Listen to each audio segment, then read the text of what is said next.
नमस्कार दोस्तों, स्वागत है आपका हमारे चैनल पर, जहां हम बात करते हैं उन किताबों की जो हमारी सोच, हमारी जिंदगी और हमारे दिल को बदल देती है। आज हम बात करने जा रहे हैं एक ऐसी किताब की जो हर उस इंसान के दिल को छू जाएगी जिसने कभी अकेलापन महसूस किया है। किताब का नाम है the art of being alone, जिसे लिखा है रेणुका गावरानी ने। ये किताब सिखाती है कि अकेलापन कमजोरी नहीं है, बल्कि अपने आप से मिलने का एक मौका है। ये किताब हमें बताती है कि कभी कभी जिंदगी का सबसे बड़ा जवाब तब मिलता है जब हमारे आसपास कोई नहीं होता। तो चलिए दोस्तों, जानते हैं अकेले रहने की इस खूबसूरत कला के बारे में, जो हमें सिखाती है कि कैसे खामोशी में भी शांति मिल सकती है और कैसे अकेलापन भी ताकत बन सकता है। पार्ट 1, अकेलेपन की असली समझ। रेणुका गावरानी किताब की शुरुआत एक बहुत गहरी बात से करती है कि अकेलापन कोई सजा नहीं है, बल्कि एक संकेत है। ये वो समय है जब जिंदगी चाहती है कि आप दूसरों की आवाज से हटकर थोड़ी देर अपने दिल की आवाज सुने।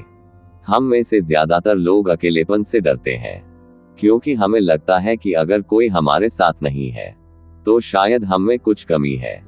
लेकिन सच्चाई ये है कि अकेले रहना दूसरों की कमी नहीं, बल्कि खुद से मिलने का मौका है।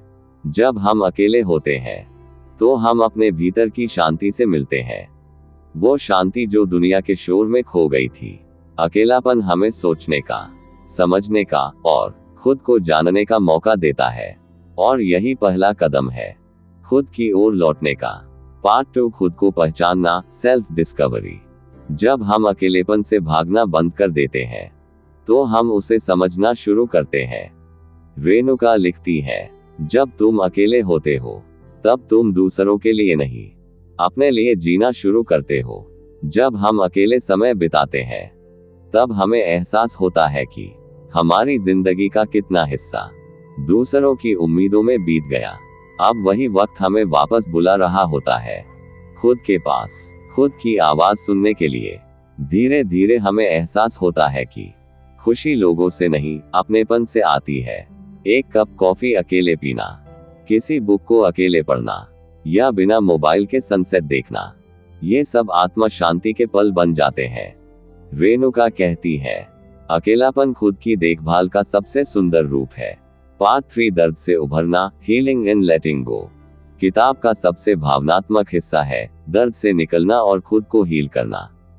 रेणुका ईमानदारी से लिखती है कि हीलिंग आसान नहीं होती। ये एक लंबी, तकलीफदेह और कभी कभी अकेली यात्रा होती है।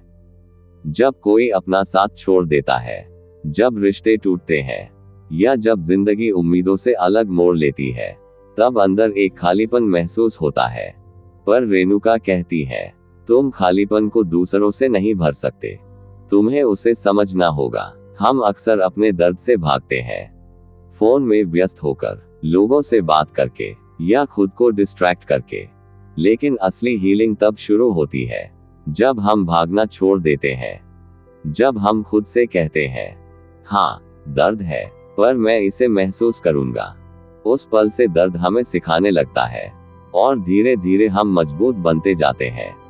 रेणुका लिखती है, कभी कभी ईश्वर हमें अकेला इसलिए करता है ताकि वो हमें शांति से नया बना सके। पार्ट 4, खुद से प्यार करना, सेल्फ लव। अगला हिस्सा है खुद से प्यार करना सीखना। रेणुका कहती है, सेल्फ लव का मतलब ईगो नहीं होता, इसका मतलब है खुद को समझना और स्वीकार करना। जब आप खुद से प्यार करना शुरू करते हैं तो आप खुद को वही इज्जत और केयर देने लगते हैं जो पहले आप दूसरों को देते थे।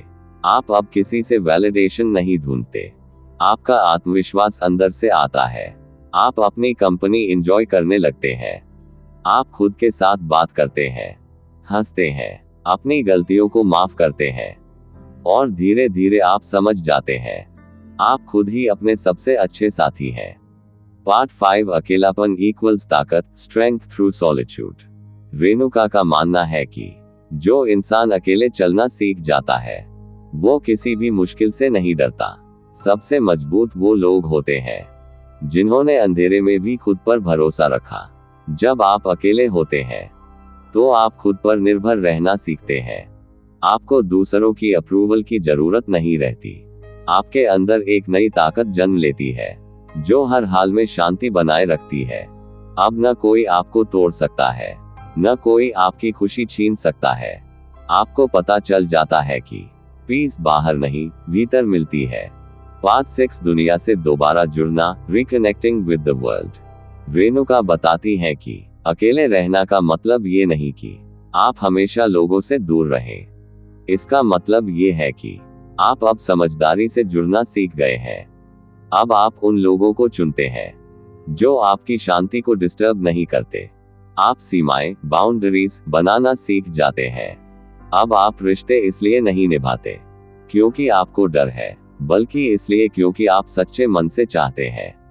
रेणुका कहती है, जब तुम अकेले में खुश रहना सीख जाते हो, तब कोई रिश्ता तुम्हें तोड़ नहीं सकता। पार्ट 7, आध्यात्मिक जुड़ाव, स्पिरिचुअल कनेक्शन। रेणुका गावरानी इस किताब में अकेलेपन के आध्यात्मिक अर्थ को भी बहुत खूबसूरती से समझाती है। जब आप खामोशी में होते हैं, तब आप ब्रह्मांड, यूनिवर्स की आवाज सुन पाते हैं। आपको एहसास होता है कि हर चीज एक कारण से होती है। हर दूरी, हर दर्द, हर ठहराव। Silence doesn't mean emptiness, it means connection with your soul. इस शांति में आप खुद को बेहतर समझने लगते हैं।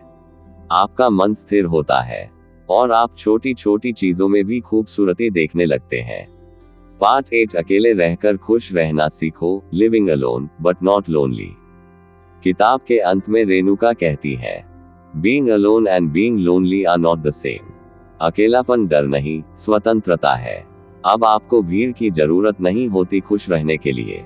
आप खुद अपनी कंपनी एंजॉय करते हैं। आप किताबें पढ़ते हैं, अपने विचार लिखते हैं, कभी टहलते हैं, कभी बस आसमान देखते हैं और महसूस करते हैं कि जिंदगी कितनी खूबसूरत है। रेणुका लिखती है, अकेलापन वो आजादी है जहां तुम खुद को पा सकते हो। तो दोस्तों, अगर आप ये वीडियो देख रहे हैं और आप भी इस वक्त अकेलेपन से गुजर रहे हैं, तो याद रखिए, आप टूटा हुआ नहीं है, आप बस बदल रहे हैं। शायद ये आपका खामोशी वाला दौर आपको और मजबूत बनाने आया है। जब तुम अकेले रहना सीख जाते हो, तब कोई तुम्हें हरा नहीं सकता। कभी खुद से डरना मत, क्योंकि सबसे सच्चा रिश्ता हमेशा खुद से ही होता है। अगर आपको ये वीडियो पसंद आई हो, तो इसे लाइक, शेयर और सब्सक्राइब जरूर करें, ताकि ऐसी और किताबें, ऐसी और कहानियां हम आपके लिए लाते रहें। याद रखिए, आप कभी सच में अकेले नहीं हैं, आप बस अपने असली रूप में लौट रहे हैं।